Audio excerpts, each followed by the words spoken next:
Spain might be one of the most dangerous teams heading into the 2026 World Cup. But look at this projected starting 11. Not a single Real Madrid player. For Spain, that is not a small detail. That is a statement. Because Spain is not just building for the future anymore. The future is already here. This is a team with young stars playing like veterans, midfielders who can control the rhythm of a game, wingers who can destroy defenders, and a style of football that can make opponents feel like they are chasing shadows. For years, Spain was known for possession, pass after pass, control after control. But this version of Spain feels different. They still have the technique. They still have the intelligence. But now they also have speed, directness, and players who are not afraid to attack. That is what makes Spain so dangerous heading into 2026. They are not just trying to recreate the old Spain. They are becoming something new, a team that can control the ball and hurt you fast. So the real question is simple. Is Spain just another contender, or are we looking at the next World Cup champion? And here is what makes this Spain team even more interesting. Look at this projected starting 11. Not a single Real Madrid player. For most national teams, that would not mean much. But for Spain, it says everything. This is no longer a team built around reputation. It is not about the biggest club badge. It is not about the safest names. Luis de la Fuente has built something different. A Spain team based on form, chemistry, youth, control, and fearless football. And that makes the pressure even bigger. Because if this works, Spain may look like the smartest team in the tournament. But if it fails, the criticism will be brutal. So let's break down the 11 players who could make Spain one of the most dangerous teams at the 2026 World Cup. Starting in goal, Spain has one of the strongest goalkeeper situations in the tournament. Unai Simon, David Raya, Joan Garcia, 3 serious options. But Luis de la Fuente still seems ready to trust Simon, and that says a lot. Simon is not just there because of reputation. He gives Spain experience, calm, and a goalkeeper who already understands what this team wants to do. Spain will take risks with the ball. They will build from the back. They will invite pressure and try to play through it. And in that system, the goalkeeper cannot panic.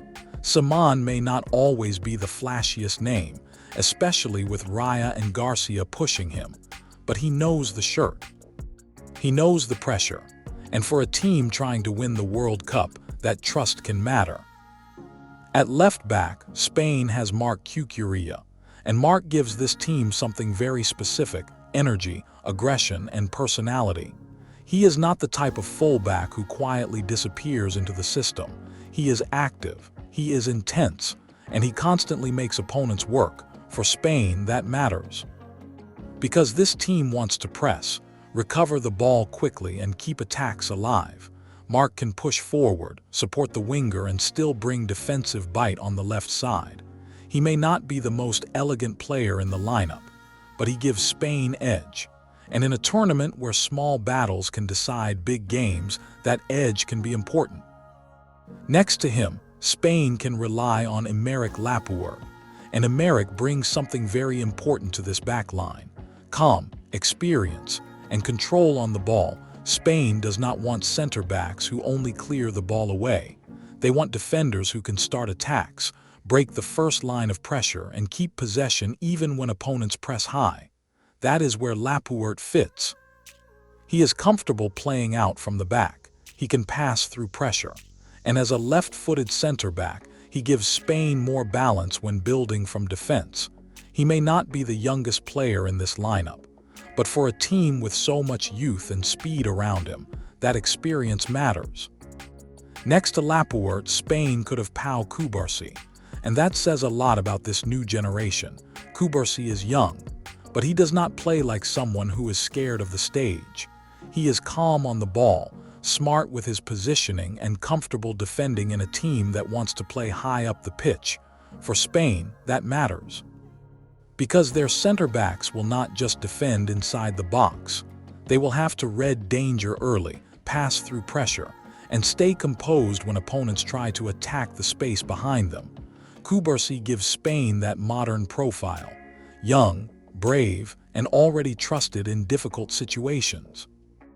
And if he handles the pressure of a World Cup, Spain's defense could be set not just for 2026, but for years after it. On the right side, Spain can use Marcos Llorente, and this is where the lineup becomes interesting. Marcos is not just a traditional fullback. He is a runner, a worker, a player who can give Spain energy on both sides of the ball.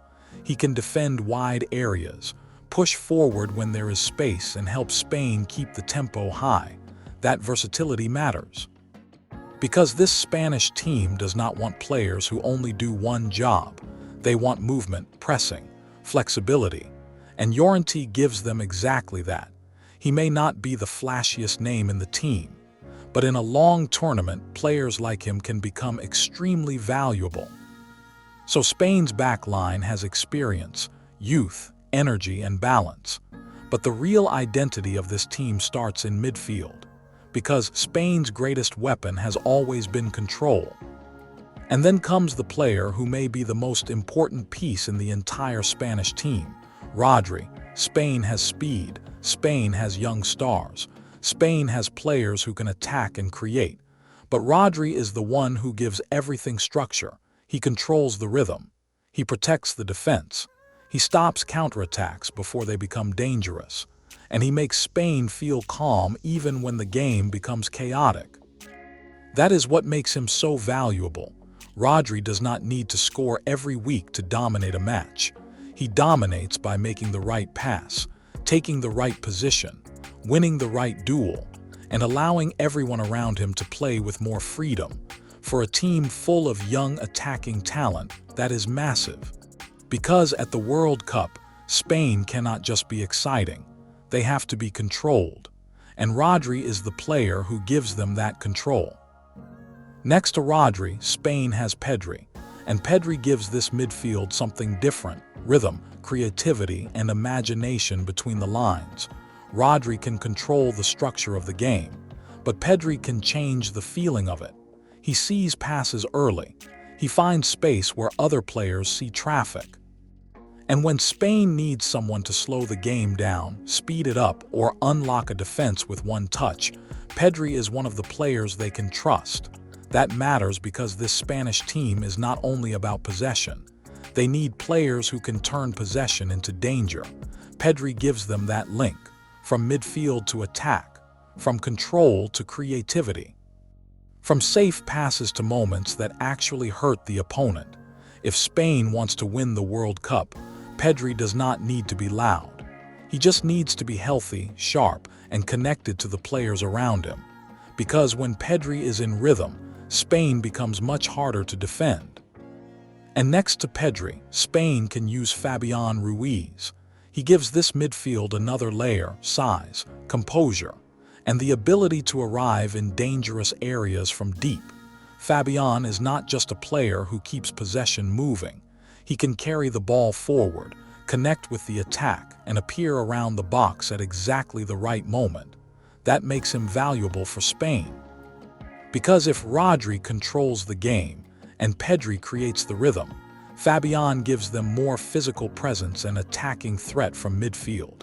He can help Spain stay balanced, but he can also hurt opponents when they forget about him. And in a team where so much attention will go to the young stars out wide, a midfielder like Fabian Ruiz could quietly become one of Spain's most important weapons. On the left wing, Spain still has Nico Williams, and this is where Luis de la Fuente's loyalty becomes interesting. Because Nico's club season has not been perfect, the numbers have not been explosive, the form has not always been consistent, and Spain has other options. But de la Fuente clearly trusts him. He knows what Nico can bring when he is confident. Speed, directness, and the ability to attack defenders again and again. For Spain, that matters, because this team needs more than control. They need someone who can break the game open.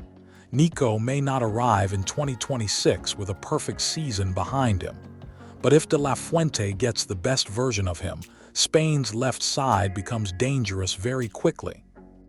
And on the right wing, Spain has the player everyone is watching, Lamine Yamal, the teenager who plays like the spotlight already belongs to him. Most young players need time to grow into international football. Yamal looks like he skipped that part.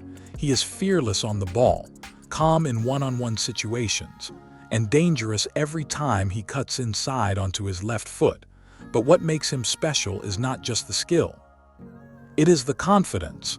Yamal plays with the kind of freedom that can completely change a game. He can slow a defender down, attack the space, create a chance, or produce one moment that makes the entire stadium wake up. And for Spain, that is massive. Because this team already has control. They already have midfield intelligence. But Yamal gives them something different. A player who can turn structure into chaos. A player who can make Spain unpredictable. And if he handles the pressure of a World Cup at this age, Spain may have one of the most dangerous young weapons in the entire tournament. But even with Nico Williams and Lamine Yamal attacking from wide areas, Spain still needs someone in the middle who can finish moves, occupy defenders, and give this attack a real focal point. Through the middle, Spain can use Mikel Oyarzabal, and he gives this attack something different from the wingers: intelligence, movement, and reliability. Mikel is not the loudest player in this front three. He is not there to be the main show, but he understands space. He can drop deeper, connect with midfield, make smart runs, and finish chances when Spain creates them. That matters for a team built around control, movement, and quick combinations. Because with Nico Williams and Lamine Yamal attacking from wide areas, Spain needs someone in the middle who can keep the attack connected. Oyarzabal gives them that, not chaos, not hype, but smart, useful football. And that is what makes Spain so dangerous. This team is not built around one superstar. It is built around an idea: control the ball, press quickly, attack with speed, and trust young players who are not afraid of the moment. That is the risk for Luis de la Fuente. He is not just picking the biggest names. He is trusting his system, his players, his version of Spain. And if it works, Spain could look like the smartest team at the 2026 World Cup. But if it fails, the criticism will be brutal, because expectations are no longer coming in the future. They are already here. So, can Spain win the 2026 World Cup? Absolutely. They have control in midfield, speed on the wings, young stars with no fear, and enough balance to beat almost anyone. But the question is whether this new Spain can handle the pressure when the tournament gets ugly. If they can, Spain may not just be another contender. They may be the team everyone should be afraid of. If you want more World Cup 2026 breakdowns, subscribe. France and Brazil are already on the channel, and more contenders are coming next. And tell me in the comments, is Spain the team to beat in 2026?